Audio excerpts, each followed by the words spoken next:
ಮಾನ್ಯ ಮುಖ್ಯಮಂತ್ರಿ ಸಿದ್ದರಾಮಯ್ಯನವ್ರ ಪತ್ರಿಕಾ ಹೇಳಿಕೆಯನ್ನು ನಾನು ಕೂಡ ಗಮನಿಸಿದೆ. ಅವ್ರ ಸುದ್ದಿಗೋಷ್ಠಿಯಲ್ಲಿ ಪ್ರಶ್ನೆ ಬಂದಿರೋದು ಭ್ರಷ್ಟಾಚಾರಕ್ಕೆ ಸಂಬಂಧಪಟ್ಟಂತೆ, ಗ್ಯಾರಂಟಿ ಯೋಜನೆಗಳಿಗೆ ಸಂಬಂಧಪಟ್ಟಂತೆ ಅಲ್ಲ, ಭ್ರಷ್ಟಾಚಾರಕ್ಕೆ ಸಂಬಂಧಿಸಿದಂತೆ ಮಾತ್ರ. ಗ್ಯಾರಂಟಿ ಯೋಜನೆಗಳ ಕಾರಣಕ್ಕೆ ಭ್ರಷ್ಟಾಚಾರ ನಡೆಸೋದಕ್ಕೆ ಲೈಸೆನ್ಸು ಅಥವಾ ಬಾರಕೂನ್ ಮಾಫ್ ಅಂತ ಮಾನ್ಯ ಮುಖ್ಯಮಂತ್ರಿಗಳು ಭಾವಿಸಿದ್ದೀರಾ? ನಿಮ್ಮ ಹೇಳಿಕೆ ನಾವು ಗಮನಿಸಿದಾಗ ನಾವು ಗ್ಯಾರಂಟಿ ಯೋಜನೆ ಕೊಟ್ಟಿದ್ದೀವಿ, ಏನು ಬೇಕಾದ್ರೂ ಮಾಡಿದ್ರೆ ನಡೆಯುತ್ತೆ, ಮತ್ತು ಯಾವ ಕಾನೂನಿನ ಉಲ್ಲಂಘನೆ ಬೇಕಾದ್ರೂ ಮಾಡಬಹುದು ಅನ್ನೋ ಭಾವನೆ ನಿಮ್ಮ ಹೇಳಿಕೆಯಲ್ಲಿ ಇದ್ದಂತಿತ್ತು. ಮತ್ತು ಇನ್ನೂ ಒಂದು ಸಂದೇಶ ನೀವು ಕೊಟ್ರಿ, ಕಾಂಗ್ರೆಸ್ ಒಳಗೆ ನನ್ನ ಬಿಟ್ಟರೆ ಇನ್ಯಾರು ಯೋಗ್ಯರೇ ಇಲ್ಲ. 136 ಸೀಟ್ ಕಾಂಗ್ರೆಸ್ ಪಾರ್ಟಿ ಕೊಟ್ಟಿರೋದು, ಆಪಾದನೆ ನಿಮ್ಮ ಮೇಲೆ ಬಂದಿರೋದು. ನೀವು ರಾಜೀನಾಮೆ ಕೊಟ್ಟರೆ ಕಾಂಗ್ರೆಸ್ ಪಾರ್ಟಿ ಮುಳುಗೋಗ್ಬಿಡುತ್ತೆ ಅನ್ನೋ ಭಾವನೆ ನಿಮ್ಮಲ್ಲಿದೆ. ನೀವು ರಾಜೀನಾಮೆ ಕೊಟ್ಟರೆ ಕಾಂಗ್ರೆಸ್ ಪಾರ್ಟಿ ಮುಳುಗುತ್ತೋ ಇಲ್ವೋ ಅಂತ ಕಾಂಗ್ರೆಸ್ ಪಾರ್ಟಿಯ ರಾಹುಲ್ ಗಾಂಧಿ ತೀರ್ಮಾನ ಮಾಡಬೇಕು. ರಾಹುಲ್ ಗಾಂಧಿಯವರೇ, ಭ್ರಷ್ಟಾಚಾರಿಗಳಿದ್ದರೆ ಮಾತ್ರ ನಿಮ್ಮ ಪಾರ್ಟಿ ಉಳಿಯೋದು, ಭ್ರಷ್ಟಾಚಾರಿಗಳ ಮೇಲೆ ಕ್ರಮ ತಗೊಂಡ್ರೆ ನಿಮ್ಮ ಪಾರ್ಟಿ ಮುಳುಗೋಗುತ್ತೆ ಅನ್ನುವಂಥ ಭಾವನೆಯನ್ನು ಸಿದ್ದರಾಮಯ್ಯನವ್ರು ಕೊಟ್ಟಿದ್ದಾರೆ. ನೀವು ತೀರ್ಮಾನ ಮಾಡಿ, ಭ್ರಷ್ಟಾಚಾರಿ ಇದ್ದರೆ ಮಾತ್ರ ನಿಮ್ಮ ಪಾರ್ಟಿ ಅನ್ನೋದಿದ್ದರೆ ಉಳಿಸ್ಕೊಳ್ಳಿ. ನಾವು ದೇಶದ ಉದ್ದಗಲಕ್ಕೂ ಏನು ಮೆಸೇಜ್ ಕೊಡ್ಬೇಕು ನಾವು ಕೊಡ್ತೀವಿ. ಯಾರು ಈಗ ಅವರು ಆಪಾದನೆ ಮಾಡ್ತಿರೋದು ಮುಂಚೆ ರಾಜ್ಯಪಾಲರ ಮೇಲೆ ಮಾಡ್ತಿದ್ರು, ಈಗ ನ್ಯಾಯಾಧೀಶರ ಮೇಲೆ ಮಾಡ್ತಿದ್ದಾರೆ ಇವರು. ಆವಾಗ ರಾಜ್ಯಪಾಲರ ಮೇಲೆ, ಈಗ ತೀರ್ಪು ಕೊಟ್ಟಿರೋದು ಹೈಕೋರ್ಟ್. ಅಂದರೆ ಹೈಕೋರ್ಟ್ ಮೇಲೆ ಇವ್ರದ್ದು ಪರೋಕ್ಷ ಆರೋಪನ. ಅಂದರೆ EVM ಮೇಲೆ ಮಾಡ್ತಿದ್ರಲ್ಲ, BJP ಗೆದ್ದರೆ EVM ಸರಿ ಇಲ್ಲ, ಕಾಂಗ್ರೆಸ್ ಗೆದ್ದರೆ EVM ಸರಿಯಾಗಿ ಕೆಲಸ ಮಾಡ್ತಾ ಇದೆ. ಇದು ಜನಾದೇಶ. ಇದೆಲ್ಲ ಯಾರು ಮಾತಾಡ್ತಾರೆ ಹೇಳಿ? ಈಗ BJP ಗೆದ್ದರೆ EVM ಮೇಲೆ ಕಂಪ್ಲೇಂಟ್ ಇವರೆಲ್ಲ ಮಾಡಿದ್ರೋ ಇಲ್ವೋ? ಸರಣಿ ಸಾಲು ಹೇಳಿಕೆ ಕೊಟ್ಟಿದ್ರು. ಇವರು ರಾಹುಲ್ ಗಾಂಧಿ ಗೆದ್ದ ತಕ್ಷಣ EVM ಸರಿ ಇದೆ, ನರೇಂದ್ರ ಮೋದಿ ಗೆದ್ದರೆ EVM ಸರಿ ಇಲ್ಲ.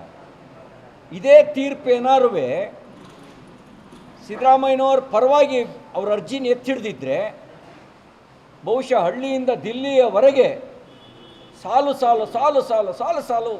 ಸ್ವಾಗತ ಮಾಡಿ ಹೇಳಿಕೆ ಕೊಡ್ತಿದ್ರಲ್ಲ. ಈಗ ತೀರ್ಪು ವಿರುದ್ಧ ಬಂದಿದೆ. ಕಾಂಗ್ರೆಸ್ ಹೈಕಮಾಂಡಿಗೆ ದಮ್ಮಿದ್ರೆ ರಾಜೀನಾಮೆ ತಗೊಳುತ್ತೆ. ಭ್ರಷ್ಟಾಚಾರದಲ್ಲಿ ಪಾಲು ಕಾಂಗ್ರೆಸ್ ಹೈಕಮಾಂಡಿಗೆ ಹೋಗದೇ ಇದ್ದರೆ ರಾಜೀನಾಮೆ ತಗೊಳ್ತಾರೆ. ಭ್ರಷ್ಟಾಚಾರದ ಪಾಲು ಕಾಂಗ್ರೆಸ್ ಹೈಕಮಾಂಡಿಗೆ ಹೋಗಿದ್ದರೆ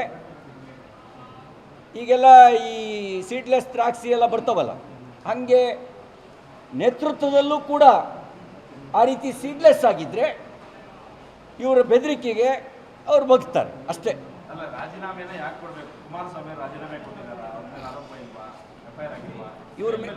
ಇವರು ಮಿಸ್ಟರ್ ಕ್ಲೀನ್ ಅಲ್ವಾ? ಇವರು ನೈತಿಕ ಉನ್ನತಿ ಇವ್ರನ್ನ ಬಿಟ್ಟರೆ ಇನ್ಯಾರಿಗೂ ಇಲ್ವಲ್ಲ. ಈಗ ಯಡಿಯೂರಪ್ಪನವ್ರು ರಾಜೀನಾಮೆ ಕೇಳಿರಲಿಲ್ವ? ಇವರು ಕೊಟ್ಟಿರಲಿಲ್ವ ಯಡಿಯೂರಪ್ಪನವ್ರು ರಾಜೀನಾಮೆ? ಇದೇ ಸಿದ್ದರಾಮಯ್ಯನವ್ರು ಯಡಿಯೂರಪ್ಪನವ್ರು ರಾಜೀನಾಮೆ ತಗೊಂಡಿದ್ರೆ ಇಲ್ವೋ? ಕೇಳಿದ್ರೆ ಇಲ್ವೋ? ಡಿಮಾಂಡ್ ಮಾಡಿದ್ರೆ ಇಲ್ವೋ? ಹಂಗಿದ್ರೆ ಇವ್ರು ಇನ್ನೊಬ್ಬರಿಗೆ ಮಾತ್ರ ಕೇಳೋದಕ್ಕೆ, ಇವ್ರ ವಿಷಯ ಬಂದಾಗ ಮಾತ್ರ ಅದಕ್ಕೆ ಯಾವುದಕ್ಕೂ ಸಂಬಂಧ ಇಲ್ವಾ?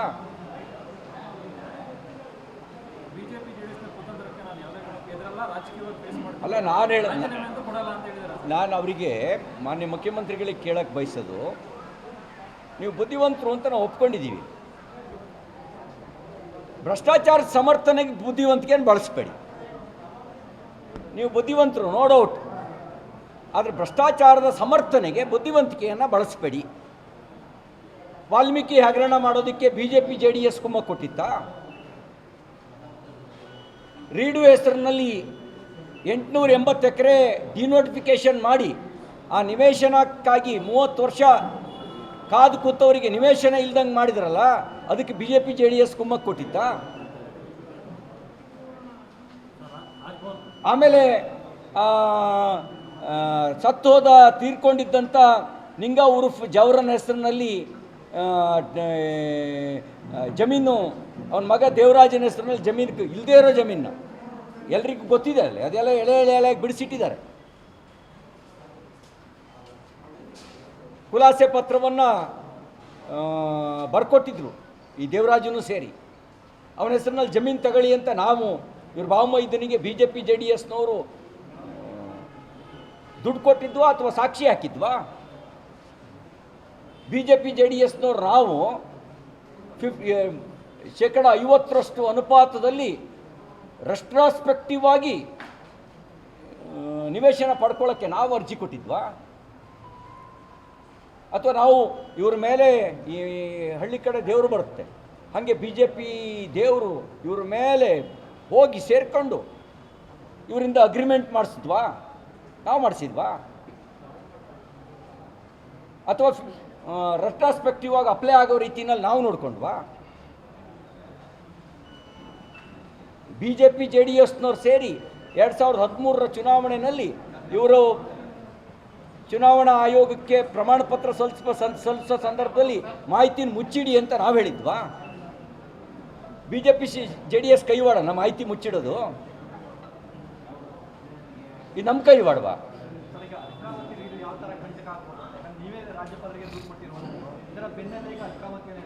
ನೋಡಿ, ಅರ್ಕಾವತಿ ಪ್ರಕರಣ ಮೂಡಾಕ್ಕಿಂತ ದೊಡ್ಡ ಪ್ರಕರಣ. ಮೂಡಾದಲ್ಲಿ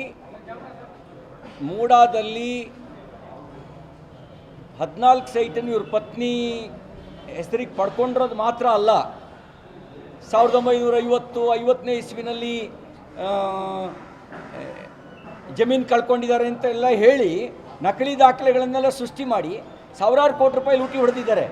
ಬರೀ ಇವರು ಪತ್ನಿದು ಮಾತ್ರ ಅಲ್ಲ, ಇವ್ರದ್ದು ಗೇಟ್ವೇ ಇವ್ರನ್ನ ಬಳಸ್ಕೊಂಡು ಉಳಿದಿದ್ದೆಲ್ಲ ಮಾಡಿದ್ದಾರೆ. ಈಗ ಮುಖ್ಯಮಂತ್ರಿಯೇ ಅದರೊಳಗೆ ಇನ್ವಾಲ್ವ್ ಆದಮೇಲೆ ಉಳಿದವ್ರು ಕೇಳೋರು ಯಾರು ಅನ್ನುವಂಥ ಧೈರ್ಯದಲ್ಲಿ ಮಾಡಿದ್ದಾರೆ. ಅದೊಂದು ದೊಡ್ಡ ಪ್ರಕರಣ. ಆದರೆ ಇಲ್ಲಿ ಸಾವಿರಾರು ಜನರಿಗೆ ನಿವೇಶನ ಕೊಟ್ಟು ಸೇಲ್ ಡೀಡ್ ಆಗಿ ದುಡ್ಡು ಕಟ್ಸ್ಕೊಂಡು ಸೇಲ್ ಡೀಡ್ ಆಗಿ ಖಾತೆಯಾಗಿ ಕೆಲವರು ಮನೆಯೂ ಕಟ್ಟಿದ್ದಾರೆ. ಅದನ್ನು ಡಿನೋಟಿಫೈ ಮಾಡಿದ್ದಾರೆ. ಕೆಲವರಿಗೆ ನಿವೇಶನ ಹಂಚಿಕೆ ಆಗಿದೆ, ಹಂಚಿಕೆ ಪತ್ರ ಸಿಕ್ಕಿದೆ, ನಿಮ್ಗಿಂತ ನಿವೇಶನ ಅಂಥೇಳಿ ದುಡ್ಡು ಕಟ್ಟಿದ್ದಾರೆ.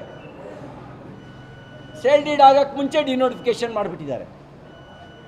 ಮತ್ತು ಮಾನ್ಯ ಮುಖ್ಯಮಂತ್ರಿಗಳು ನಿನ್ನೆ ಮಾತಾಡ್ತಾ ಹೇಳಿದ್ರು, ಕೇಶವನಾರಾಯಣ್ ಕಮಿಟಿ ಅದ್ರ ವರದಿ ಬರಲಿ ಅಂಥೇಳಿ. ಕೇಶವನಾರಾಯಣ್ ಕಮಿಟಿ ನೇಮಕ ಆಗಿರೋ ಕಾರಣ ಏನು? ಅದಕ್ಕೂ ರೀಡಿಗೂ ಏನು ಸಂಬಂಧ? ಕೆಂಪಣ್ಣ ವರದಿ ಟೇಬಲ್ ಮಾಡೋದಕ್ಕೂ ಕೇಶವನಾರಾಯಣ್ ಸಮಿತಿಗೂ ಏನು ಸಂಬಂಧ ಇದೆ? ಕೇವಲ ದಿಕ್ಕು ತಪ್ಪಿಸೋ ಕೆಲಸ ಮಾಡ್ತಿದ್ದಾರೆ.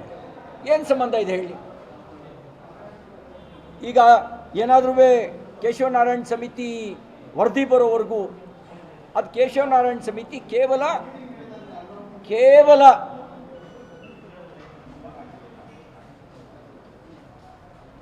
6 ವಿಷಯಗಳ ಉಲ್ಲಂಘನೆ ಆಗಿದೆಯೋ ಇಲ್ವೋ ಅಂತ ಪರಿಶೀಲನೆಗೆ ಮಾತ್ರ. ಯಾವುದು 6 ವಿಷಯ? ಅಲ್ಲಿ ಚಾಲೆ ಇದೆಯಾ, ಸ್ಮಶಾನ ಇದೆಯಾ, ನರ್ಸರಿ ಇದೆಯಾ, ಐಸೋಲೇಟೆಡ್ ಲ್ಯಾಂಡಾ? ಇಂಥ 6 ವಿಷಯಗಳ ಉಲ್ಲಂಘನೆ ಆಗಿದೆಯಾ ಇಲ್ವೋ ಅನ್ನೋದು ಪರಿಶೀಲನೆಗೆ ಮಾತ್ರ ಕೇಶವನಾರಾಯಣ್ ಸಮಿತಿ. ಇದು ರೀಡು ಹಂಗಲ್ಲ. BDA ಡೆಫಿನೇಷನ್ನಲ್ಲೇ ಇಲ್ಲದೆ ಇರುವಂಥ ಪದವನ್ನು ಬಳಕೆ ಮಾಡಿ ಡಿನೋಟಿಫಿಕೇಶನ್ ಮಾಡಿರೋದು ಬಹಿರಂಗ ಭ್ರಷ್ಟಾಚಾರ. ಹಂಗಾಗಿ ಅವ್ರು ದಿಕ್ಕು ತಪ್ಪಿಸೋದು ಬೇಡ. ಮುಖ್ಯಮಂತ್ರಿಗಳ ಬುದ್ಧಿವಂತಿಕೆ ನಾವು ಒಪ್ಕೊಂಡಿದ್ದೇವೆ. ನೀವು ಬುದ್ಧಿವಂತರು, ನಿಮ್ಮ ಬುದ್ಧಿವಂತಿಕೆ ಭ್ರಷ್ಟಾಚಾರಕ್ಕೆ ಬಳಕೆ ಆಗಬಾರ್ದು. ನಿಮ್ಮ ಬುದ್ಧಿವಂತಿಕೆ ರಾಷ್ಟ್ರ ಕಟ್ಟಕ್ಕೆ ಬಳಕೆ ಆಗಬೇಕು. ಅವನು ಯಾರೋ ಚಾರ್ಲ್ಸ್ ಸೋಬ್ರಾಜ್, ಅವನು ಬುದ್ಧಿವಂತನೇ ಅಂತೆ, ಅವನು ಮೋಸ ಮಾಡೋಕ್ಕೆ ಬಳಕೆ ಆಯಿತು ಅವನ ಬುದ್ಧಿವಂತಿಕೆ. ನಿಮ್ಮ ಬುದ್ಧಿವಂತಿಕೆ ಭ್ರಷ್ಟಾಚಾರಕ್ಕೆ ಬಳಕೆ ಆಗಬಾರ್ದು. ಗ್ಯಾರಂಟಿ ನ್ಯೂಸ್, ಸುದ್ದಿ ಖಚಿತ, ನ್ಯಾಯ ನಿಶ್ಚಿತ.